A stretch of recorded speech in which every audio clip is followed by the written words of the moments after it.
Hola, bienvenidos. Soy Javier Valenzuela Islas, asesor de laboratorios de biología molecular del Servicio de Salud Coquimbo. El tema que vamos a tratar en esta presentación es sobre la oferta diagnóstica para la enfermedad de Chagas. Dígase los exámenes disponibles en los laboratorios para la detección de la enfermedad.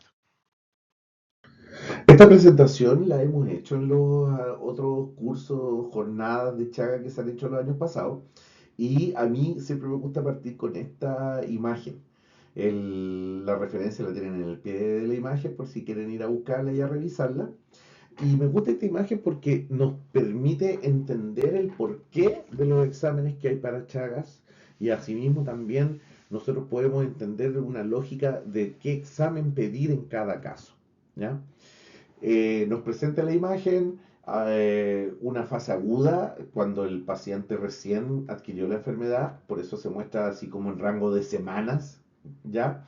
Y una fase crónica, cuando ya el paciente lleva con la enfermedad años, muchas veces asintomático, por así decirlo, pero ya lleva años con la enfermedad. Por eso la escala pasa de semanas a años, ¿ya? Entonces, tenemos tres líneas que son la parasitemia en línea roja, la cantidad de parásitos, los anticuerpos IgM en celeste y los anticuerpos IgG, que estos dos anticuerpos son la respuesta inmune del paciente frente a la presencia del parásito. ¿Ya? Como podemos ver en la fase que llamaríamos aguda, lo que tenemos más elevado va a ser la parasitemia. O sea, tenemos alta cantidad de parásitos en sangre. ¿Ya? Y por lo mismo, ¿qué nos convendría si queremos ver si está el parásito o no? Ir a buscar el parásito en sí mismo. Aquí lo podemos encontrar, por así decirlo. ¿Ya? En cambio, conforme pasa el tiempo, pasan los años según la imagen, lo que vamos a tener elevado van a ser los anticuerpos IgG. Los anticuerpos IgM tienen una respuesta rápida, pero después decaen rápidamente, justo. Y después lo que vamos a encontrar con mayor facilidad van a ser los anticuerpos IgG. Entonces, en una fase crónica, si bien puedo ir a buscar el parásito, porque el parásito todavía va a estar presente, por si no la persona estaría curada, pues, obvio. El parásito va a estar presente, ya no va a estar en las concentraciones elevadas que estuvo al principio, en la fase aguda. Entonces, ¿qué me conviene ir a buscar? También por un tema económico, por un tema de factibilidad técnica, me conviene ir a buscar los anticuerpos que el paciente generó frente al parásito. Entonces, considerando estas dos fases y más o menos qué es lo que vamos a ir a buscar, también podemos entender que vamos a tener que evaluar al paciente, ¿ya? Porque una infección reciente, el paciente todavía no genera anticuerpos, podemos considerarlo fase aguda, nos va a hacer mejor ir a buscar el parásito, ¿ya? Y en pacientes que ya sean mayores a un año, que no tengan problemas con su sistema inmune, van a haber generado los anticuerpos, por lo cual podemos considerar la fase crónica y podemos ir a buscar el anticuerpo. ¿Ya? Aquí voy con esto que obviamente en recién nacidos, los recién nacidos se considera que su sistema inmune va a estar funcionando bien ya al año. Entonces un recién nacido con un día de nacido no tiene un sistema inmune que responda a la enfermedad y de hecho en ese entonces va a tener los anticuerpos de la madre, no van a ser anticuerpos propios, independiente de lo que eso... Si la madre es positiva, va a tener anticuerpos positivos y uno va a decir, tiene chaga en la guaguita, no necesariamente, ¿me entienden? Y lo mismo también en un paciente inmunocomprometido, porque un paciente inmunodeficiente simplemente no va a generar anticuerpos. Entonces, en esos casos nos va a convenir ir a buscar la presencia del parásito en vez de ir a buscar anticuerpos frente al parásito. Ya aquí uniendo las dos ideas, tenemos las técnicas que están disponibles para la enfermedad de Chagas en la fase aguda, como lo mencioné, uniendo todo lo que ya se ha hablado. Vamos a tener métodos directos, que los métodos directos son ir a buscar el parásito en sí mismo, donde generalmente son observar el parásito. Son técnicas de microscopía, ¿ya? En las que nosotros vamos a ver el parásito en vivo, ¿ya? La técnica más utilizada en este minuto es el microstrout. También antes se utilizaban otras como la gota gruesa y otras técnicas de observación, pero en este minuto el estándar que se utiliza es el microstrout. Otro método para que va a buscar el parásito, o en este caso parte del parásito, es la reacción en cadena de la polimerasa, la PCR, en la cual nos va a permitir detectar los ácidos nucleicos, el ADN del parásito en nuestras muestras. Entonces, también vamos a buscar, quizás no el parásito entero, pero si pillamos ADN, tiene que haber salido del parásito, ¿ya? Y para la fase crónica de la enfermedad, como dijimos, nosotros aquí vamos a ir a buscar anticuerpos. Entonces, por eso se les conoce como métodos indirectos, porque no vamos a buscar el parásito en sí mismo, sino que vamos a buscar la respuesta inmune del paciente frente al parásito. ¿Ya? La detección de anticuerpos IgG. Y aquí tenemos varias técnicas, como la inmunocromatografía, que es el clásico test rápido.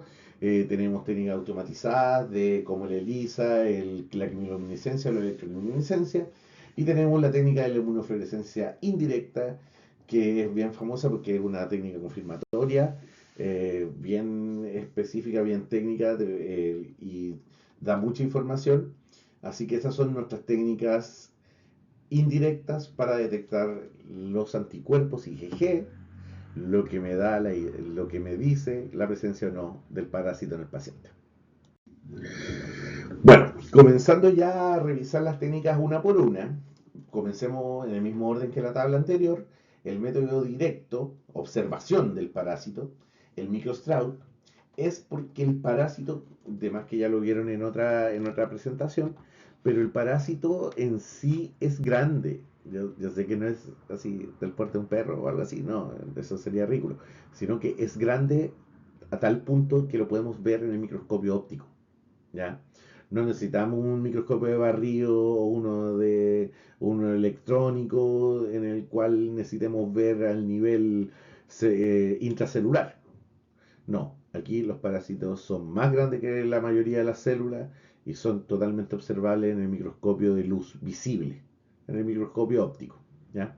Usando esto como referencia, lo que se hace para el microscope es que tomas unos capilares bien finitos, generalmente toman 6, y tú los llenas de la sangre del paciente, los llenas de sangre, los tapas y los centrifugas.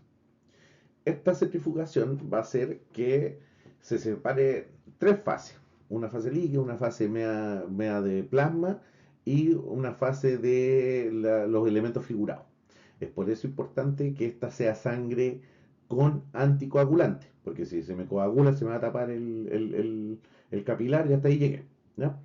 Entonces, sangre con anticoagulantes, con EDTA generalmente, el tapa lila, tapa rosa, ese es el que sirve para esta técnica. Y lo que se hace es que se llenan estos capilares y se centrifugan. La centrífuga es una centrífuga especial de capilares, de hecho existe. Entonces se centrifugan todos los capilares y se forman estas fases. Y es en la fase de al medio donde se van a concentrar la mayoría de los parásitos si es que están presentes. Entonces uno tiene que rescatar esta fase. Aquí en la imagen uno puede ver que quiebran el capilar para rescatar la fase. O lo que otro que se puede hacer es observarlo en el mismo capilar. Lo pegan a una plaquita y lo observan directo en el microscopio. Y la idea es observar cómo se ven ahí las dos imágenes, células, obvio, células en la sangre, y los parásitos nadando, ¿ya? Onda, es súper interesante, pueden verlo en videos en YouTube. En YouTube pongan Chagas Microstrout y le van a salir videos donde uno puede ver los parásitos nadando entre medio de las células. Entonces, no puede ser más claro, ¿ya? No puede ser más claro. Estoy viendo que el parásito está nadando entre medio de las células del paciente. Significa que el paciente está contagiado con el parásito. Pero, bueno, no todo es tan maravilloso. Lo que sucede es que muchas muestras de sangre no van a tener una concentración suficiente de parásito como para poderlo observar en el microscopio, ¿ya? Además, esta observación necesita alto entrenamiento, necesita sacar mucha mano. Entonces los tecnólogos acá en la red se han ido a entrenar al ISP, el ISP viene para acá, hacen práctica, práctica, práctica, práctica, tratan de desarrollar harto la técnica, porque es súper operador dependiente del observador, ¿ya? Entonces, en sí es una técnica que nos demuestra el tiro, por eso es de carácter confirmatorio, porque vemos que está el parásito ahí mismo. Pero llegar a ver el parásito ahí mismo no es tan fácil. Es bien complejo. De hecho, acá en la región prácticamente no hemos tenido microstratos positivos, porque, como les digo, es súper complejo. Es súper, súper difícil llegar a verlo. Pero si se da la situación en la que se observa el parásito, uno puede dar fe de que está el parásito. Acá los laboratorios que tienen esta técnica son el laboratorio de Ovalle, Coquimbo, los hospitales grandes, La Serena y Yapey. ¿Ya? Y como les dije, la muestra sangre con anticoagulante porque si no se nos tapan los capilares. Bueno, otra técnica en la que nosotros vamos a buscar el parásito mismo, o mejor dicho, una parte del parásito, es la reacción en cadena de la polimerasa, la PCR, ¿ya? Que vamos a ir a buscar ADN del parásito en la muestra. ¿Ya? La PCR se hizo bastante famosa por el COVID, que fue una de las técnicas con las que se diagnosticaba COVID. Y acá en la región se implementaron 4 laboratorios de biología molecular que ejecutan PCR en tiempo real. ¿Ya? Para COVID, bueno, ahora se ocupan en otros virus respiratorios o incluso en virus de ITS. Y en el tema de Chagas, la PCR es una técnica bien poderosa. Nos permite amplificar lo que nosotros encontramos. La técnica de la PCR se le dice que amplifica porque la técnica de la PCR conlleva una enzima, la TAC polimerasa, que es una ADN polimerasa, que es capaz de formar nuevas hebras de ADN a partir de hebras solas. El ADN tiene 2 hebras por naturaleza. Nosotros si calentamos esta hebra, podemos separarlas, entonces vamos a tener 2 hebras separadas. La polimerasa va a poder rellenar estas 2 hebras. Entonces, del principio que yo tenía un ADN de 2 hebras, después voy a tener 2 ADN de 2 hebras, 4 hebras, por así decirlo.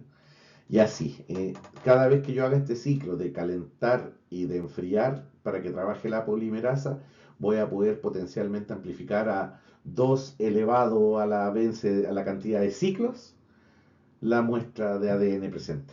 Entonces, aunque haya muy poquito, yo lo voy a amplificar y voy a convertir una pequeña señal en una gran señal. Eso hace que la técnica de la PCR sea súper sensible. ¿Ya? Eso es lo que le da su gran sensibilidad y que fue porque se ocupó en la pandemia y todo eso. ¿Qué es lo que sucede? Que el ISP realiza una PCR no en tiempo real, en una PCR en punto final se llama. Que para eso tú necesitas otro equipamiento y otra expertise de los profesionales que la manejan. Entonces, la PCR que maneja el ISP no es llegar a implementarla en cualquier lado. ¿Me entiendes? Entonces, lamentablemente, en este minuto, ¿dónde podemos contar con la PCR de Chagas? Solamente en el ISP. Nosotros tenemos 4 unidades de biología molecular en la región, como ya dije, pero no tenemos el equipamiento para realizar PCR punto final. Y el ISP también produce sus propios reactivos y tampoco sería capaz de suplir de reactivos a todos los laboratorios. Hay técnicas comerciales, kits comerciales que venden, de hecho hay unos incluso chinos, hay kits comerciales que venden, esa es la segunda imagen de la diapositiva, que también son contra Chagas y sí se podrían ocupar en la red de laboratorios de biología molecular que tenemos. Pero el ISP, cuando los ha evaluado, ha encontrado que no tienen la misma sensibilidad que tiene su PCR de punto final que ellos trabajan allá en el ISP. Entonces, una técnica que no tiene la misma sensibilidad no podría ser confirmatoria. Entonces no nos serviría de nada. A grandes palabras, obviamente que podría servir, pero no sería confirmatoria, que es lo que buscamos con la PCR. Entonces, por eso de momento, cuando piden PCR, se demoran porque se tienen que mandar al ISP y el ISP recibe muestras de todo el país. Entonces, ahí tenemos una. A veces la confirmación de las PCR se pueden demorar más por el tiempo, porque acá no tenemos la forma de hacer la PCR en nuestra red. Quizás en algún momento, si un kit comercial llega a tener la misma sensibilidad que el ISP, podamos adquirir ese kit y ponerlo en los laboratorios de biología molecular. Pero todavía eso no ha pasado y estamos atentos a que nos diga el ISP en los años venideros. La muestra, al igual que para el microscout, se necesita una muestra de sangre con anticoagulante, con NTA, el tubo lila rosado, ¿ya? Y es porque así podemos tener una sangre bien pareja al momento de trabajarla, ¿ya? Eso. Ya pasando a las técnicas indirectas, a los métodos indirectos que van a buscar, como dije, los anticuerpos del paciente frente al parásito, entrando a las técnicas indirectas, en todas estas vamos a estar buscando anticuerpos del paciente. Entonces, los anticuerpos son proteínas, ¿ya? Entonces son técnicas que juegan a buscar proteínas dentro de la sangre del paciente. Cuando uno busca qué muestra me sirve para buscar estas proteínas en sangre, generalmente uno utiliza suero, ¿ya? Puede ser suero, plasma. Bueno, justo la inmunocromatografía, el test rápido a veces ocupa sangre directa, pero generalmente cuando uno busca proteína, uno va a querer ocupar suero. En las técnicas que buscan los anticuerpos, la primera que presento es la inmunocromatografía, el famoso test rápido, que es una técnica súper barata y súper masificada.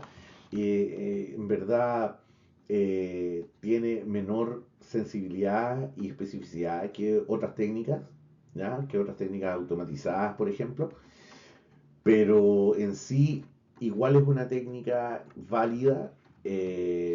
Por ejemplo, cuando no tenemos acceso a un laboratorio con los equipos para una automatizada, o tenemos que llegar a poblaciones muy lejanas, es una técnica completamente válida. ¿Ya? La inmunocromatografía no hay que demonizarla, es una técnica totalmente válida.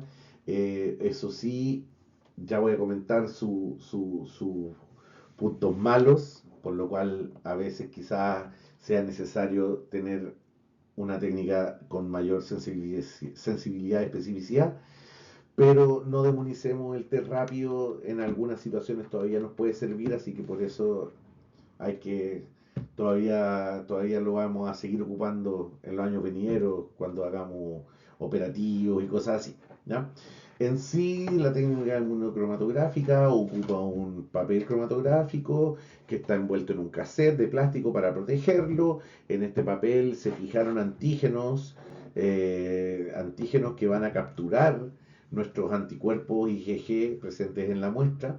Entonces uno casi siempre como en un hoyito, uno pone la gota de sangre o la muestra, por así decirlo, ocupa un buffer para que esta muestra eluya a través del papel. Eso significa que va a ir avanzando el líquido, arrastrando todos los anticuerpos presentes en la muestra.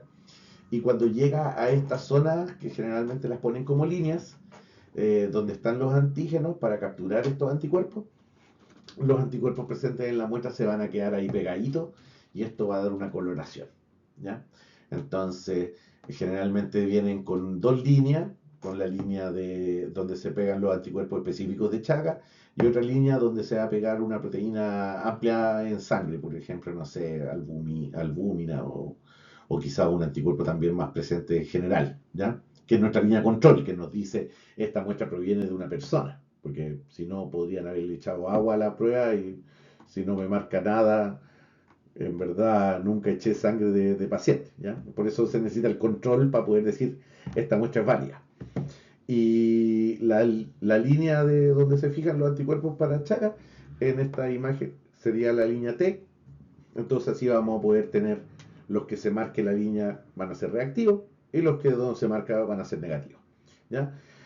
Esto mismo es de donde está su fortaleza, al ser rápido, económico y eso que dije, pero también están sus pequeños problemas, sus pequeños grandes problemas, que son que es operador dependiente, porque a veces, bueno, aquí en la imagen se ve clarito, pero a veces en la realidad La línea se marca muy delicadamente. Y para algunas personas lo va a mirar y decir, yo creo que aquí veo una línea, lo voy a dejar reactivo.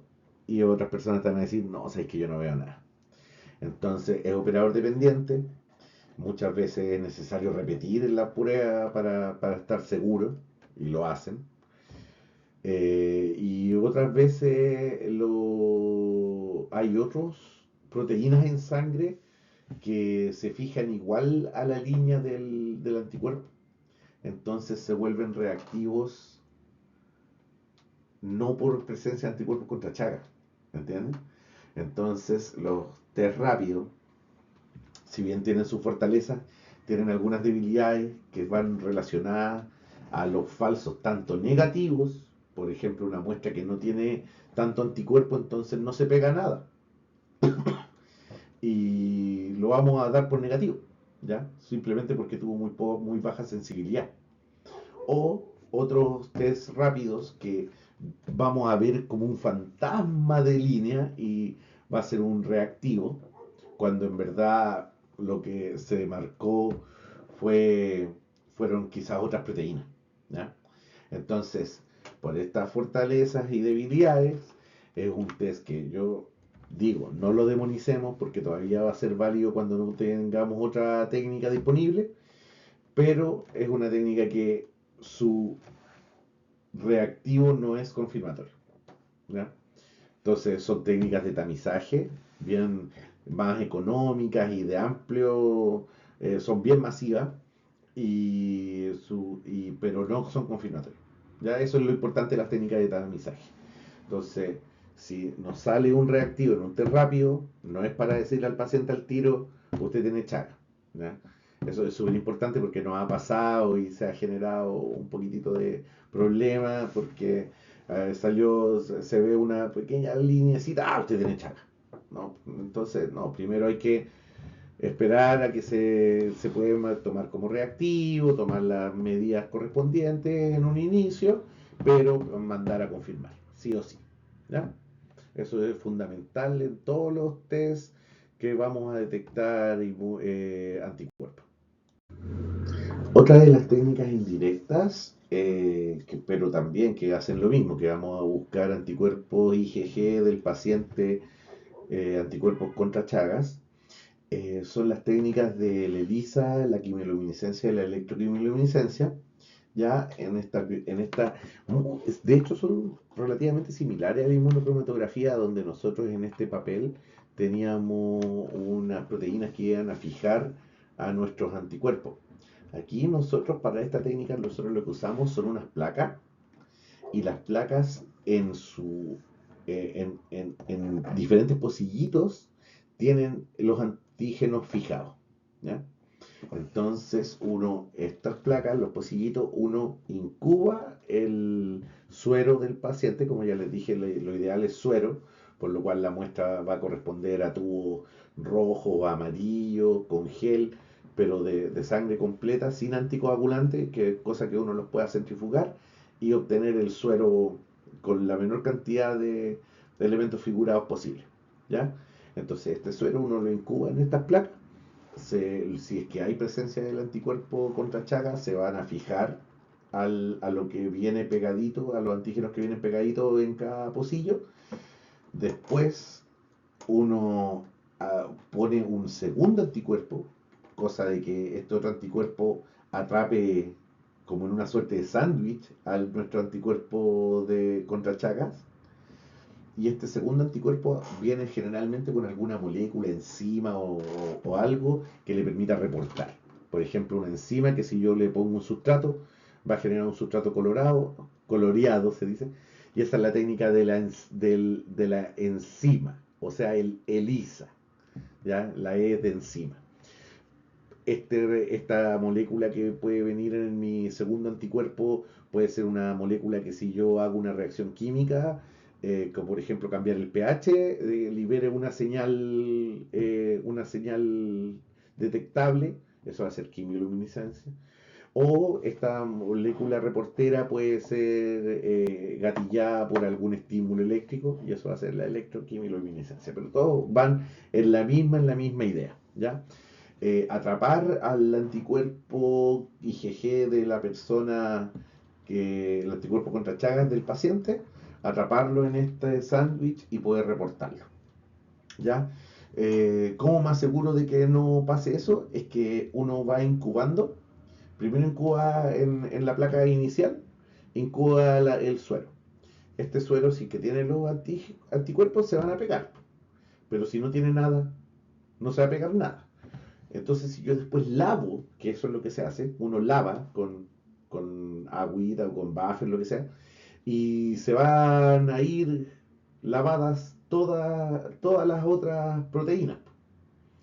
Entonces, después cuando yo agregue el anticuerpo secundario va a decir, no tengo dónde pegarme, y va a quedar de nuevo en solución.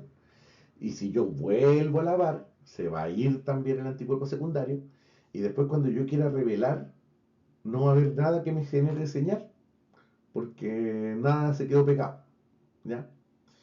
Entonces, esa es la forma en la que uno se idea estas técnicas y por eso tienen una mucha mayor sensibilidad que quizás la cromatografía, la inmunocromatografía ya vista, ¿ya?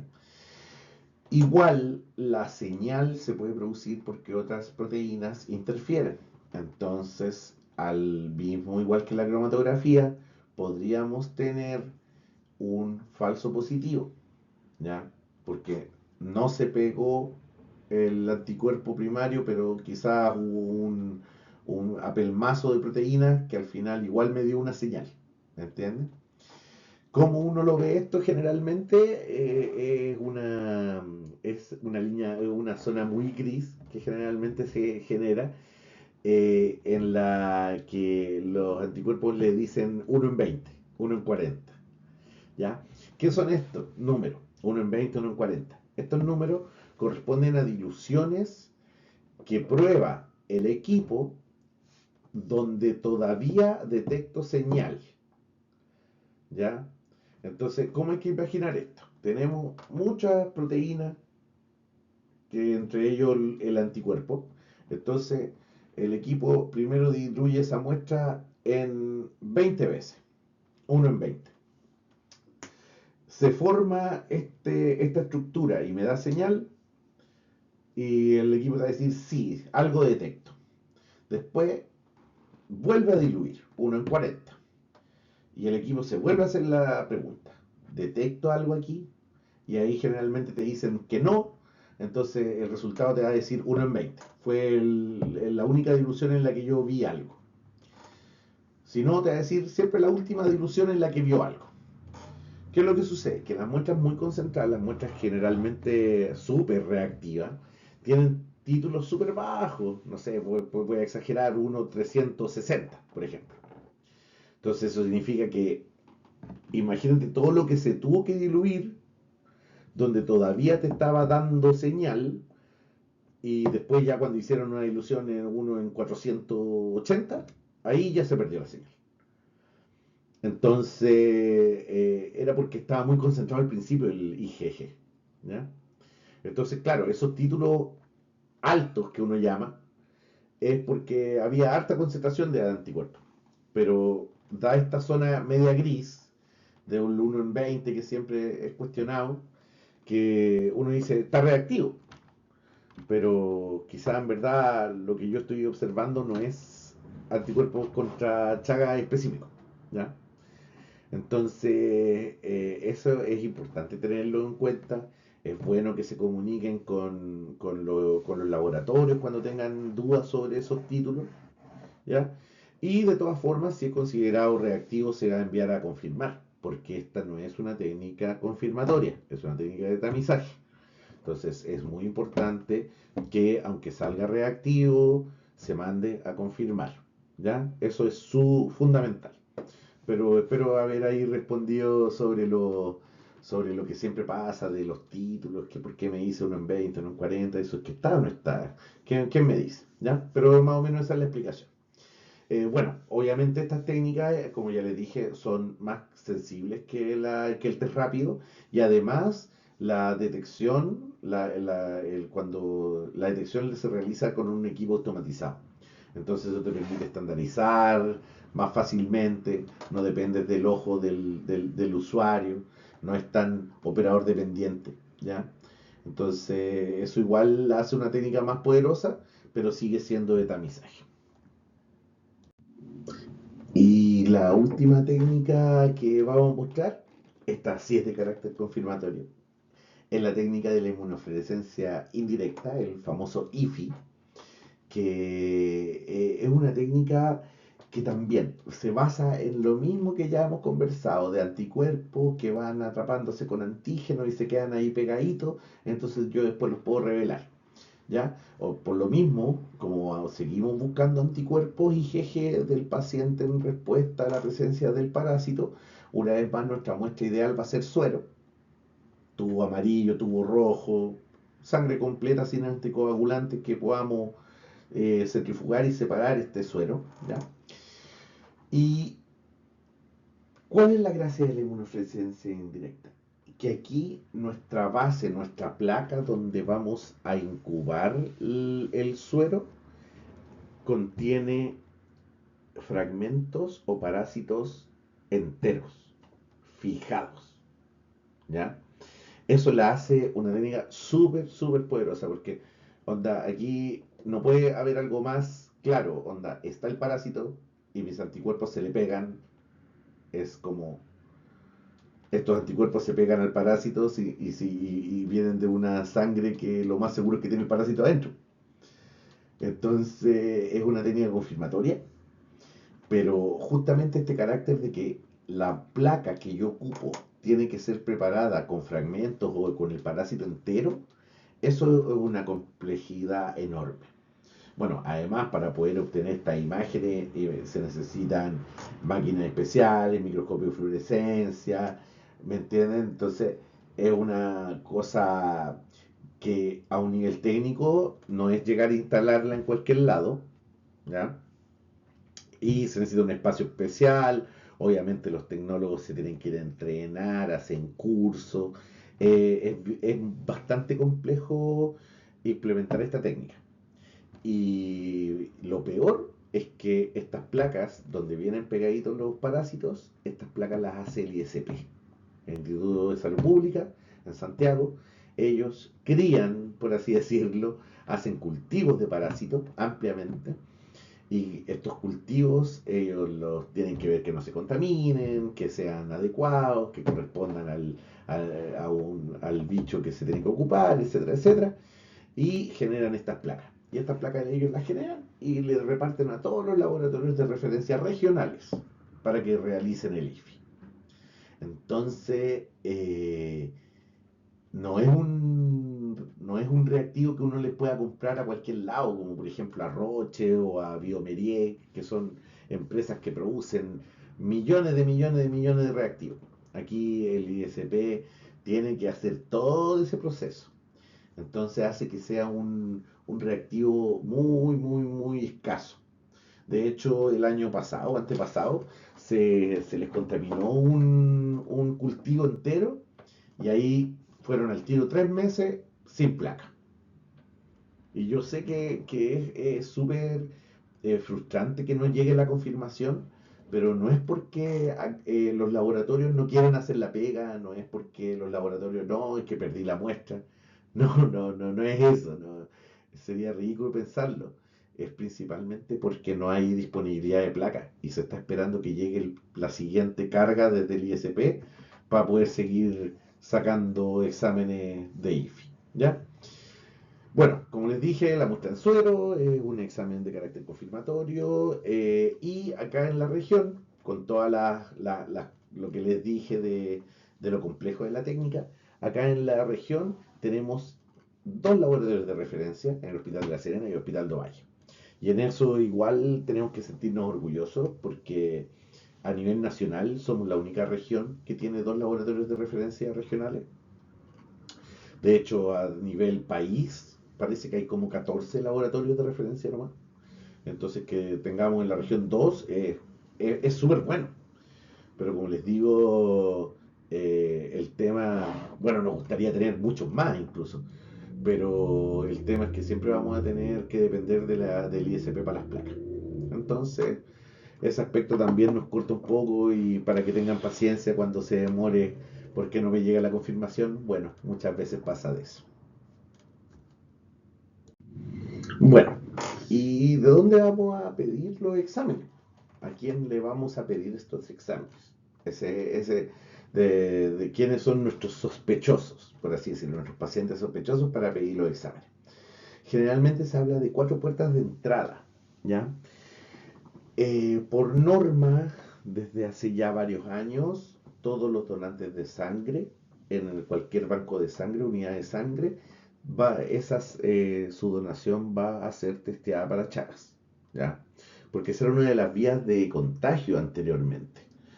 Como el paciente muchas veces es asintomático, se siente bien, sano, ningún problema, iba a donar sangre, esa sangre, ya, ningún problema, pasémosla y se transfundía a alguien y la persona gratuitamente la infectábamos con Chagas. Entonces, eso es totalmente evitable con un examen a la sangre de todos los donantes, ¿ya? Entonces, cualquier unidad de sangre, o sea, cualquier banco de sangre, sí o sí tiene que testear la sangre de los donantes para Chagas.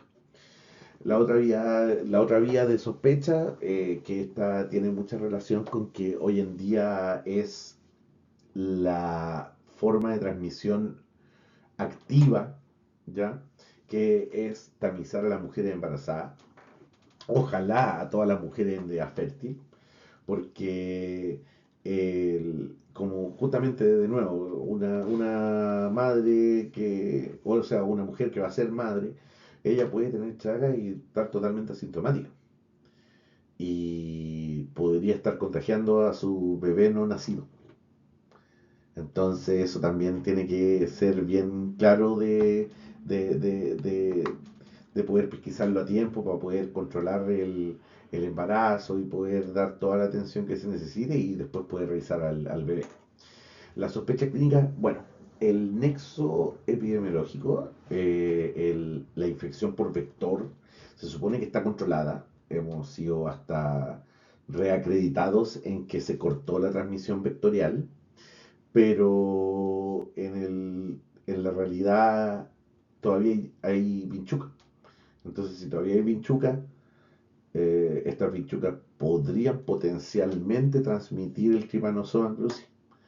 Entonces, si bien no se han dado casos de eso, demostrado de que infección por vector, porque te picó una vinchuca, todavía puede llegar alguien diciendo, ¿sabe qué? Yo vi que me picó una vinchuca y quiero saber si tengo chaga. Entonces, obviamente, a esa persona hay que hacerle toda la batería de exámenes que corresponda, ¿ya? Y el último son los estudios serológicos, la PCR que se le dice que se le hace a los recién nacidos, justamente a los del punto 2. Cuando nace el bebé de una madre que ya está confirmada, donde la mamá sí o sí tiene chaga, y cuando nace su bebé hay que hacer un seguimiento para saber si ese bebé se contagió o no, ¿ya? Eso también tiene una cuestión, un factor súper importante, que es el hecho de que si se sabe que ya lo tenemos que haber visto, pero que los niños que reciben tratamiento en edades bien tempranas, no sé, pues, por ejemplo, antes de los 10 años, en la otra presentación deben haberlo dicho más exacto, pero si reciben tratamiento bien pequeño, son capaces de curarse. Existe una alta probabilidad de que se curen completamente, onda el chaga desaparezca el parásito de su cuerpo. Porque cuando tú haces tratamiento en personas ya mayores, ya el tratamiento te va a evitar que tengáis complicaciones de chaga, pero el parásito va a seguir estando ahí, ¿ya? En cambio, en los niñitos chiquititos, el tratamiento podría sanarlos, lo cual es espectacular. Entonces también es muy importante tener todo este seguimiento, este estudio, y de hecho muchas de las cosas que se presentan en esta jornada van a eso, a no perder esta oportunidad de curar a pacientes de la enfermedad. Los donantes de sangre entonces van a ser testeados en los mismos bancos de sangre donde donaron, ¿ya? Acá en la región tenemos el Banco de Sangre en La Serena, Coquimbo Valle, y las técnicas que utilizan es mediante quimiluminiscencia, una muy buena técnica de tamizaje, pero que requiere confirmación, como ya lo dijimos. Entonces, obviamente, el Banco de Sangre de La Serena va a mandar a confirmar al hospital, al laboratorio del Hospital de La Serena, que es donde le van a hacer bifi, como ya dijimos. Lo mismo para el Banco de Sangre de Coquimbo, o sea, el Banco de Sangre de La Serena. Y el Banco de Sangre de Ovalle, ahí mismo se queda en Ovalle para confirmar la infección que se detecte por quimiluminiscencia. Pero, de nuevo, es muy importante mandar a confirmar, ¿ya? Primero, si te sale reactivo, manda a confirmar. Para embarazadas y las sospechas por contagio con el vector, también pueden acercarse a los hospitales. Aquí pongo los otros hospitales como Illapel, Salamanca, con Bárbara, Pilo, Vicuña, Andacollo, de mediana y de baja complejidad, justamente, que también tienen técnicas de tamizaje serológico. Generalmente tienen técnica automatizada, ya, onda Illapel, quimiluminiscencia, Salamanca, los Vilo, Vicuña, bueno, los Vilo electroquimiluminiscencia, pero también es una técnica automatizada. Y aquí nos falta solamente que pasen a técnica automatizada con Barbalá y Andacollo.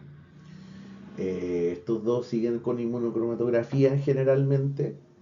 Eso sucede porque, bueno, hace tiempo que estamos tratando de que cambien la técnica, pero hay barreras económicas de por medio que nos han cortado un poco el licitar por el equipo necesario para realizar la técnica automatizada. Yo creo que a futuro sí se va a lograr, ¿ya? Pero de momento justamente esto lo saben los equipos, para que si la necesidad del caso requiere una técnica más sensible que el test rápido, tratar de poder derivarlo a otro laboratorio que sí la tenga, que sí tenga una técnica automatizada, ¿ya? Pero en general eso es lo que hay en la red y pueden conversar con la referente de Chagas sobre el caso, si es que tienen algún caso que estén dudoso, ¿ya? Igual no es malo, yo dije que no hay que demonizar esas técnicas, así que en verdad es una respuesta que se les puede dar a la población preocupada. Y lo mismo que en lo otro. Estos son técnicas serológicas que sí o sí requieren confirmación. Así que todo lo que sea Choapa y Limarí se va a ir a confirmar al Hospital de Ovalle. Y lo que sería la provincia del Elqui, Vicuña, Andacollo, se van a ir a confirmar al Hospital de La Serena. ¿Ya? A modo de resumen, entonces el tamizaje, ya sea en los laboratorios o los bancos de sangre, va ya sea por alguna de estas técnicas de tamizaje, como el CLIA, el ELISA, el ECLIA. Si sale no reactivo, bueno, no detectamos el Chaga en su muestra. Si quiere, eh, testéese en un tiempo más. Y si sale reactivo, lo tenemos que enviar a confirmar a alguno de los laboratorios de referencia regional donde se le va a realizar una inmunofluorescencia indirecta, que lo mismo va a ser que si no sale no reactivo, va a quedar descartado el caso, y si sale reactivo, se da por caso confirmado y se tiene que tomar las otras medidas, ya sea de tratamiento o si es una mujer embarazada, también hacer el seguimiento para después poder ver al pequeñito. Justamente eso es lo que nos faltaría conversar, que es el tema de los estudios serológicos de PCR en recién nacido, ¿ya? Hijos de madre confirmada, porque va a ser eso por norma, es obligación, ¿ya?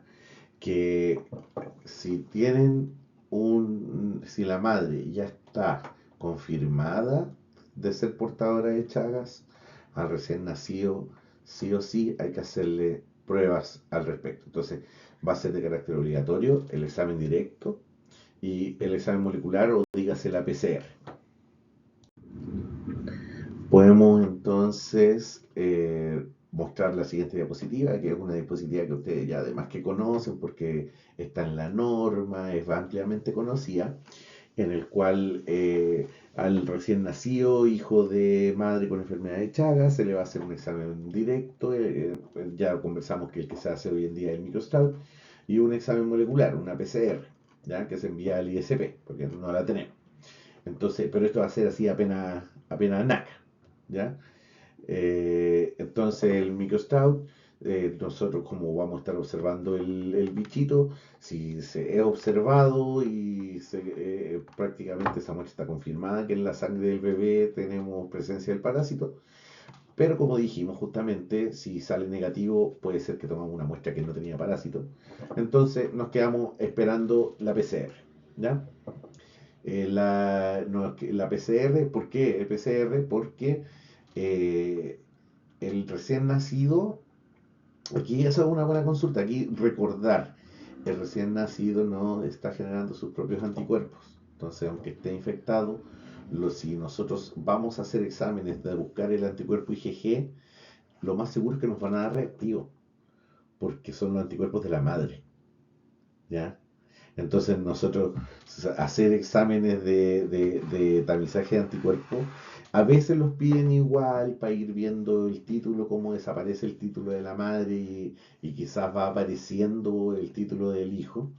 A veces lo piden igual, pero por técnica, por lógica, los anticuerpos no vamos a detectar antes del año, no vamos a detectar los anticuerpos propios del bebé. Si detectamos anticuerpos IgG contra Chaga, son todavía los de la madre. Entonces, como que mucha información no estaríamos sacando de ese examen. Si lo piden igual, totalmente válido, pero ¿me entienden? La lógica no deberían para qué pedirlo. ¿Ya? La PCR, en cambio, eh, es una técnica que va a buscar el parásito a sí mismo en la muestra de sangre del bebé. ¿Ya? Y igual se tiene un algoritmo en el cual si sale positivo hay que tomar de inmediato una segunda muestra y si esta segunda muestra sale positivo se da por confirmado. ¿Ya?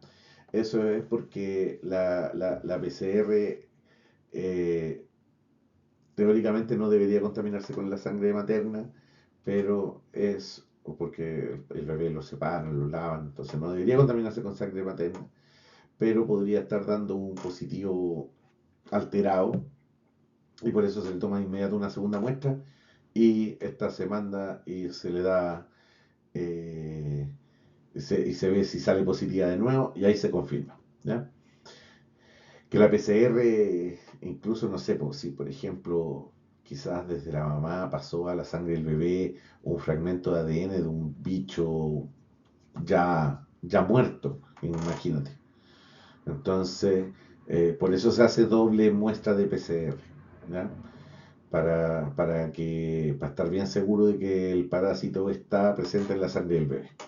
Y por lo mismo también un no detectable no descarta el tiro. Onda, recién nacido, le hacen la PCR, sale no detectable el parásito.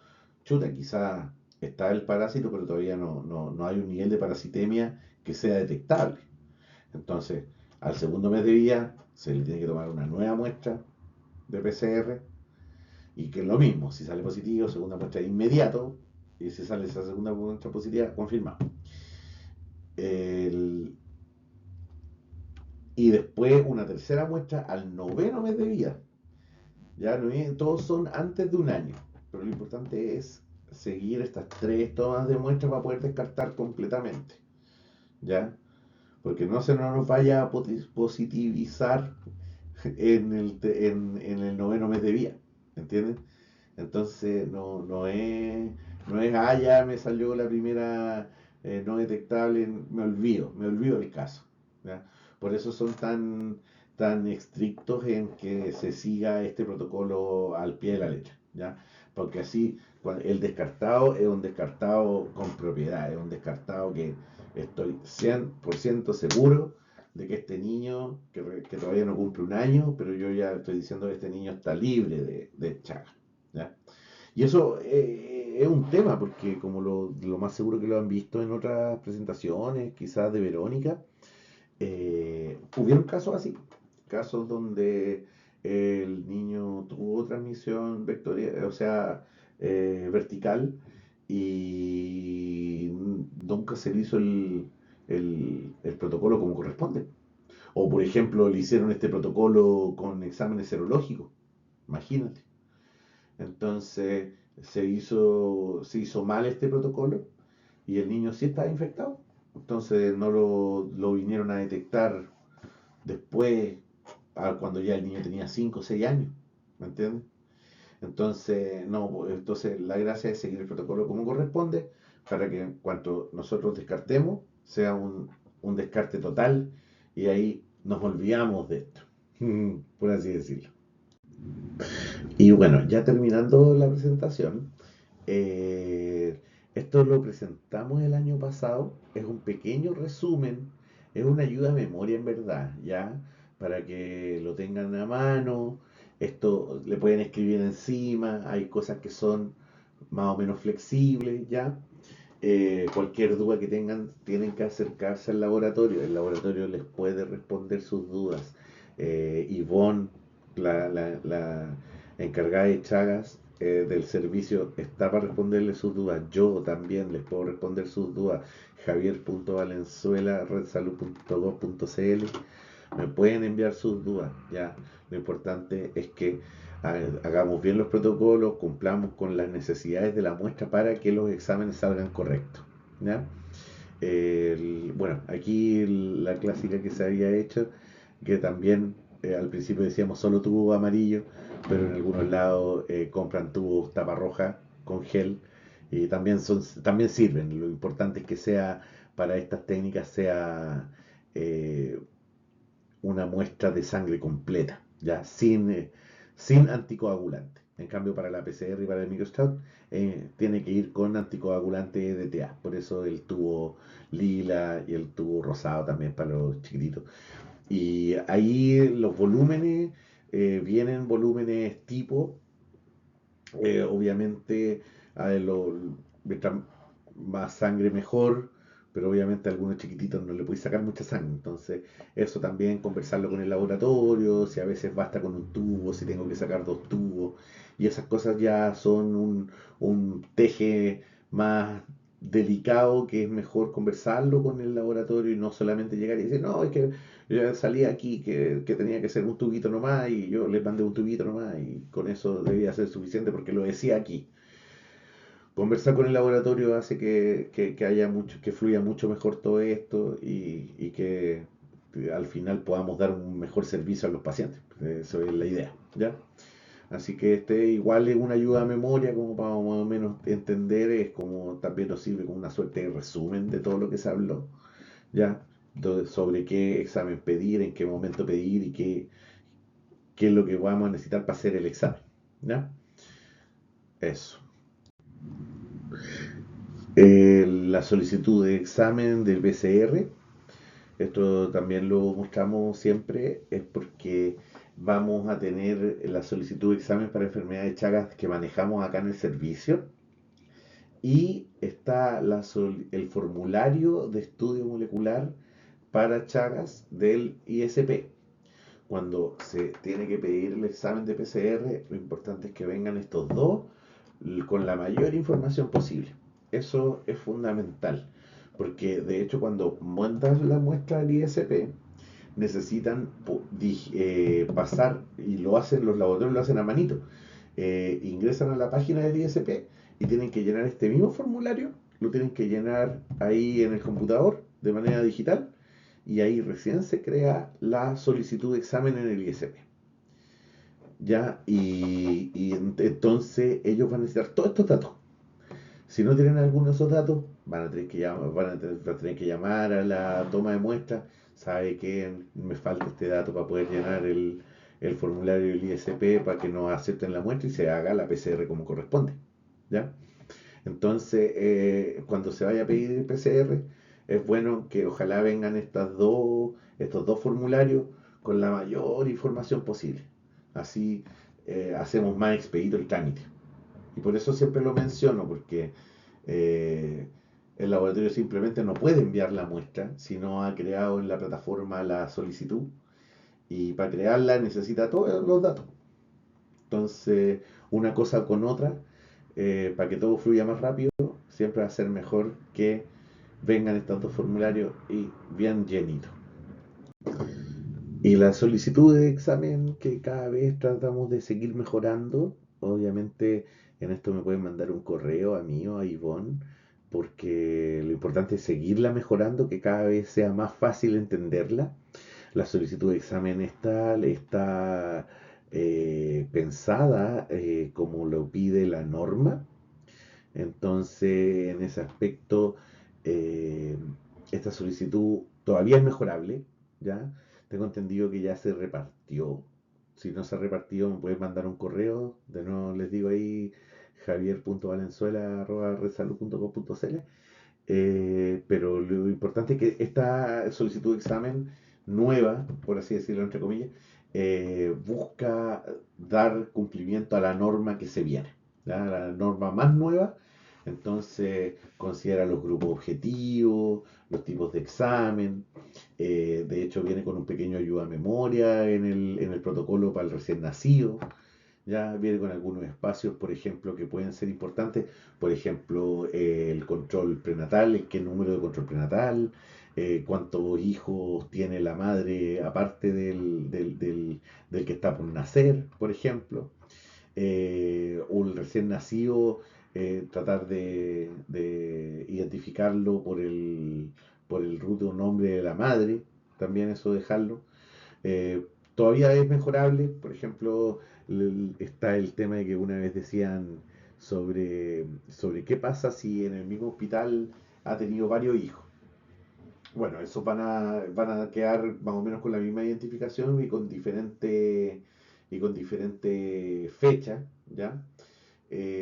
Pero también eso se puede conversar con el laboratorio y quizás poner algún código después del final del nombre, poner segundo hijo, no sé, o tercer hijo, algo así. O si son gemelos, a veces uno le pone G1 o G2, ¿me entiendes? Porque van a ser de la misma madre, entonces, ahí habría que diferenciarlo. Pero esos son ya hilar fino, son casos puntuales que son totalmente conversables, que yo creo que no podemos hacer una solicitud que conlleve todas estas excepciones puntuales porque nos quedaría enorme. De hecho, esta ya es bastante grande, pero como les digo, es perfectible, así que si tienen cualquier duda o lo que necesiten, nos mandan correo y con eso podemos seguirla mejorando y seguir trabajando si algo no queda claro en los tubos que tienen que pedir, los tubos que tienen que enviar, o el grupo, a qué grupo objetivo marcar, o qué información entregar, todo, estamos disponibles para eso. Muchas gracias por su atención y por último, de nuevo decirles que cualquier consulta pueden contactarme al correo javier.valenzuela@redsalud.gov.cl. Quedo atento a sus comentarios y de nuevo muchas gracias.